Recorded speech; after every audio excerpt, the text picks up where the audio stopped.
acaba de acontecer um evento inédito e inacreditável na Bolsa de Valores aqui do Brasil. Esse evento é histórico no mercado financeiro e eu vou explicar para você quais são os principais impactos. Acontece que nessa quarta-feira, quando eu estou gravando esse vídeo, o índice Ibovespa, que é o principal termômetro da economia de renda variável aqui do Brasil, ele reúne as principais empresas negociadas na nossa Bolsa de Valores, faz uma média ponderada e serve como termômetro para a gente entender como um todo se o mercado financeiro está subindo ou está descendo. E desde a fundação lá atrás da Bolsa de Valores aqui do Brasil, isso nunca tinha acontecido antes. Acontece que nessa quarta-feira, quando eu estou gravando esse vídeo, o índice Bovespa ele registrou a sua 12ª queda consecutiva. Isso mesmo, depois do comecinho do mês de agosto, desde então, dia após dia consecutivo, a Bolsa de Valores vem registrando queda. E o que isso, afinal de contas, significa para o investidor? Afinal de contas, os principais veículos de informação do mercado financeiro colocam isso como um fator bastante grave. Mas, na verdade, mostram que essa narrativa é mais para chamar a atenção, pois para o investidor isso realmente não importa. Então, o que significa? Muito pouco. O que a gente tem que olhar quando a gente tem um olhar razoável, lógico, e um olhar voltado para resultados, não é a quantidade de dias que a nossa Bolsa de Valores ela fechou no negativo, mas sim o tamanho dessa amplitude. E isso eu vou te contar agora. Acontece que desde que ela começou essa sequência, essa série de fechamentos negativos no índice, que eu vou até te explicar por que isso tem acontecido, ela teve uma queda registrada de 5,21%. Ou seja, agora que desde o comecinho de agosto até agora, o índice ele teve uma redução de 5,21%, fechando hoje aos 115 mil pontos e 500. Ou seja, quando a gente olha essa amplitude de queda de agosto para cá de 5,21%, a gente tem que comparar com o comportamento da nossa Bolsa de Valores, do índice,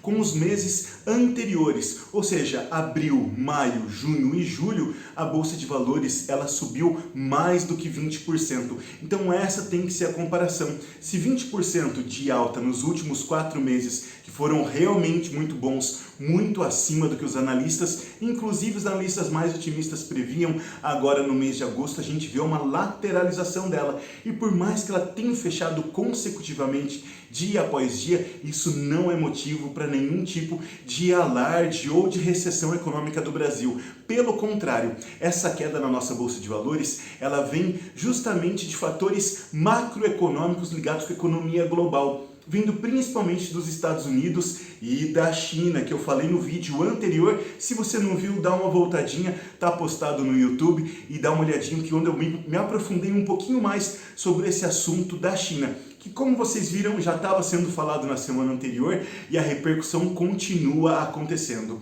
Acontece que o mundo ele tinha uma expectativa muito otimista em relação à economia chinesa.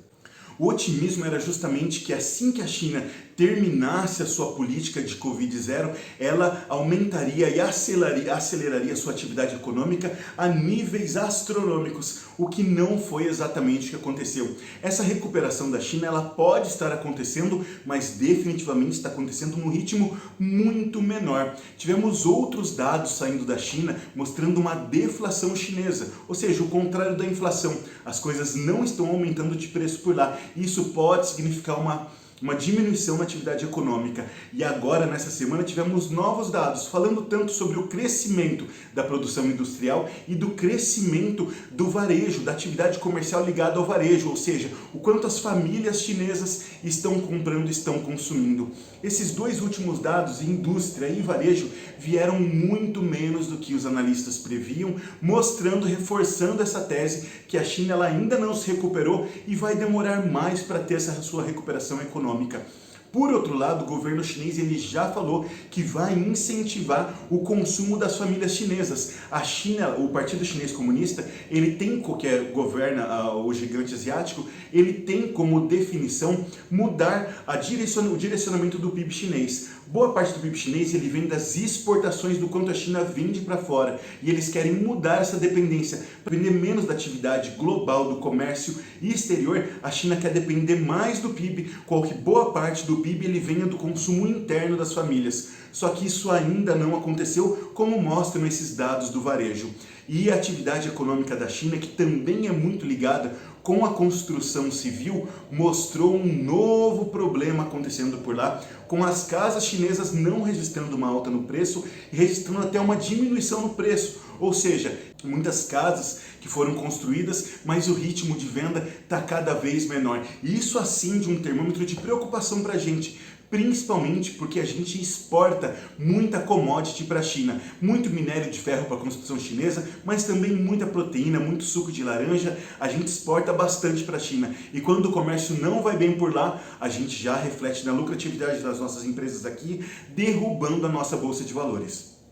Além dessa preocupação vindo do gigante asiático, da grande China, a gente também tem os nossos olhares para o problema que os Estados Unidos enfrentam. Eles estão lidando com a inflação, mas não estão conseguindo obter resultados. Eles já aumentaram a taxa básica de juros por lá algumas vezes, mas essa inflação parece ser persistente. E nessa quarta-feira, o FONC, o Comitê de Política Monetária lá dos Estados Unidos, soltou a sua ata. A ata é um documento que eles soltam mostrando, dando pistas de como que eles estão pensando no momento agora e como que eles pretendem se comportar daqui para frente.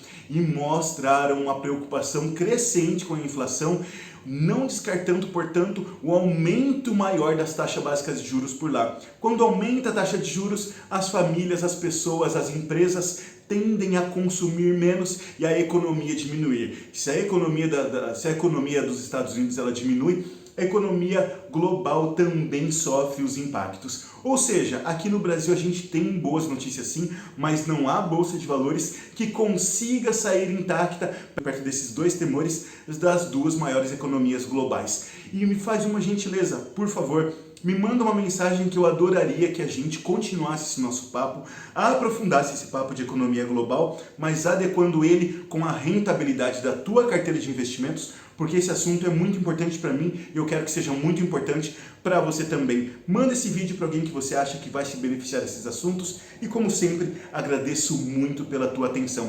Te espero na próxima quarta-feira com mais notícias. Um grande abraço. Tchau, tchau.